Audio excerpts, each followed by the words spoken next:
everybody. This is Chloe from the 412 with the 411 coming at you. Thank you so much for checking out our latest episode. I have such a special treat. Today I have former City Councilman Mr. Sala Udin, who's going to talk to us today, tell us a little bit about his life. I'm really excited about this episode, so we're going to get into it. So I'd like to introduce you guys to Mr. Sala Udin. Thanks for having me. Thank you so much for being here. I so appreciate it. So I'm going to get right into the questions, and we're just going to get right into this. All right? Let's go. All right. So my first question for you is, what was your experience growing up in the Lower Hill? First of all, I came from a large family. My mother had 12 children. We were a poor family, a working class family. My mother worked 2 jobs, and my father worked overtime on 1 job. So they were gone much of the time, but there were so many of us, we were able to entertain ourselves and also look out for each other while they were at work. So for the most part, it was going to school, coming home, doing homework, going out to play. The playground was the cobblestone street outside of our house. All right. And we played any number of games on that cobblestone street. In the evenings, we sat in the windows of our 2nd-story apartment and watched the people going in and out of the Lewandowski Club and the Washington Club. These were clubs, high society black clubs that were on Fullerton Street, right across the street from our apartment. We lived on the corner of Fullerton and Epiphany. And so the people who weren't going to the highbrow clubs were on their way down to Wiley Avenue, because Fullerton and Wiley was the heartbeat. That was the intersection where all the cultural stuff happened. We weren't allowed down there because we were kids. Okay. And that was too much fun going on down there. So we weren't allowed down there, but we could see it from the window. And we loved watching the people through the window. So it was fun. It was comfortable. It was safe. And we loved growing up, and we didn't know we were poor. We were poor. I found that out later, but we didn't know it at the time. Really? No. When did you find out? When I became a teenager and started studying and stuff, then I discovered that people in the Lower Hill District were very poor. But we ate 3 squares. We always had food in the house, and we didn't have any money, but I guess you never know that you missed money if you never had it. Right, so, right. So it was I had a great upbringing up until the time I was about 9 years old. Okay. And what happened when you were 9? A very scary rumor started to circulate in the community that everybody was going to have to move. Oh, okay. So this goes into like the demolition and everything. That's exactly right. Okay. So what was it like experiencing that demolition? It was very scary because this was the first time in our lives anything like that had been introduced into the community. So it was very new, and it seemed to be bigger than what my father could be in charge of. And I thought he was in charge of everything. Right, because you were a little kid. And he was a big man. But it was bigger than us. It affected all the families, all my friends, all the neighbors, everybody had to move. And we were moving into something called the projects. Huh. And I worried about first, what was going to happen to my friends? And was I going to have to make a whole new set of friends? Where was I going to go to school? Yeah. Where were we going to live? What was I going to be like? Those were the kinds of worries that I had, and I didn't understand why. Why does things were fine? So why do we have to change? Yeah. So how did the demolition change people's sense of community? The rumor of the demolition was the first unsettling of the sense of community. That was first. People wondered what in the world is going on. And we're not in charge of it. We can't control it. We don't have very much to do with it. We're just kind of like going along with the flow. And we hope for the best. Fortunately, as long as Mom and Daddy were going to be with us, we knew we were going to be okay. Right. But we had no idea what was going to happen. What was going to happen to us. The sense of safety dissipated pretty quickly, because there is no safety if somebody can make a decision from somewhere that the whole damn neighborhood has to leave. What safety is there in that? And so we didn't know what was coming, and we didn't feel safe again until we had gone through this whole experience of the fear of having to move, then figuring out where you're going to move and how you're going to get there, and then actually moving, packing and moving, and then getting resettled in your new home and your new neighborhood. That took a couple years, and it was just a very frightening experience.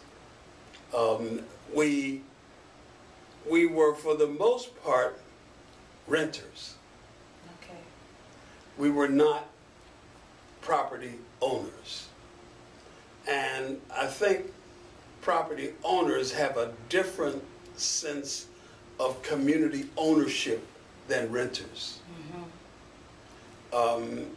And so our experience of we lost our relationship to each other, but we didn't feel a loss of the properties that we left. One, because they were very old and in bad shape. Okay. And secondly, we didn't own them anyway. And so what we really had was each other. And we held on tight to that. To each other. Yes. Community. Yes. Cool. All right. So what were people's reactions to the Civic Arena being built? My father used to, our entertainment was packing us all in his Packard automobile and taking us for Sunday rides over to Isley's. Okay. Which we actually thought was on the other side of the world. Where was it? In Oakland. On the boulevard of the Allies. But we enjoyed it. And what we used to do after we moved to the projects is he used to drive back down the hill to the old homestead. And whenever we took those Sunday rides, we could see the community changing, because each time more would be demolished. Wow. And the hole in the ground would get deeper. Wow. And then eventually they covered it all in, and then eventually they started to build on it. Yeah. When you say that, I think like time lapse in a movie. Yeah. You know, and you yeah. have this kid in a car and he's driving, and then you see this time lapse going on kind of thing. Because that's deep. That's kind of like what it was. Wow. Yes.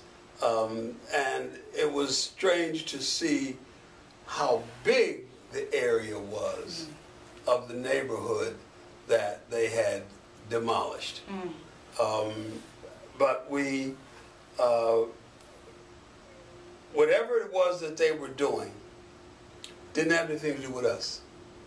We knew that. Okay. And then eventually, they started to erect out of the ground this spaceship, which we learned was an arena. Wow. A dome-shaped arena. And it turns out that they had lied to us. They told us that they were going to build new housing and we were going to be able to move back. Wow. But what they were really doing was building a new home for their cultural amenities. Right. Their symphony, their ballet, their opera. And the first building that they built was going to house the Civic Light Opera. And that's why they called it the Civic Arena.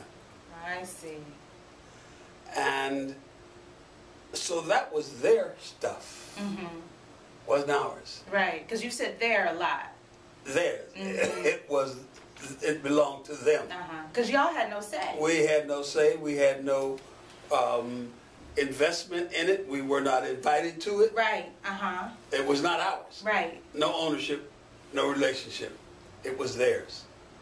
And it was some time after the arena had been built that the decision was made, well, we're not going to move our fancy stuff this close to the rest of the black community after all. We're going to redevelop the old theaters downtown. So the Civic Arena was left out there. Wow. By itself with all of this space around it. 28 acres of space. And that's how the parking lot got to be so big. Because the people who remained in the rest of the Hill District drew a line in the sand and said, not another inch. The original plan was to demolish all the way up to Kirkpatrick Street. Really? That was the plan. The people caught on, you're not building any new houses for us. This is not for us. You will not destroy the whole Hill District. This is as far as you will go, Crawford Street. And so Crawford and the main drag coming down, Center Avenue, that intersection became known as Freedom Corner. Right. That's how it got that name. Okay. Where the people stopped the demolition. That's deep. And it was the first act of self-determination and defiance that I'm aware of by the black community in Pittsburgh. Wow. Wow. Wow. Yeah. How did the community know about, how did they know about it? Who helped them get together? How did all that? Well, there were people in the community who were very much aware after a time of what was going on. But it took a while to be able to communicate what was going on. And get together on one accord. And to organize and mobilize a resistance. And that's how it happened. So people finally figured it out and put a stop to it. Okay. Knowledge, information. Yes. Interesting. Power. Okay. It's power. It is power. Wow. So after all of that, after all the lies, after all the promises and whatnot, and then this spaceship Then they had to figure out a way how to pay for the spaceship. And that's when they decided to start using it for concerts, to which the whole community would be invited, including us.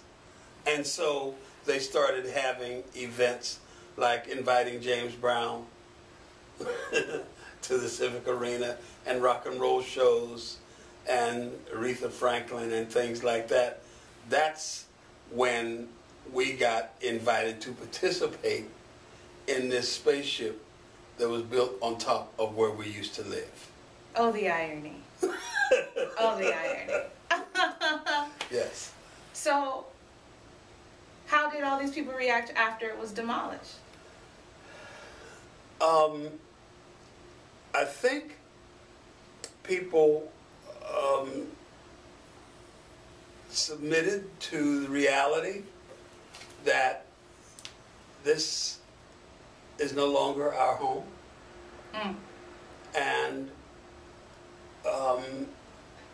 And since we like James Brown, let's go see James Brown.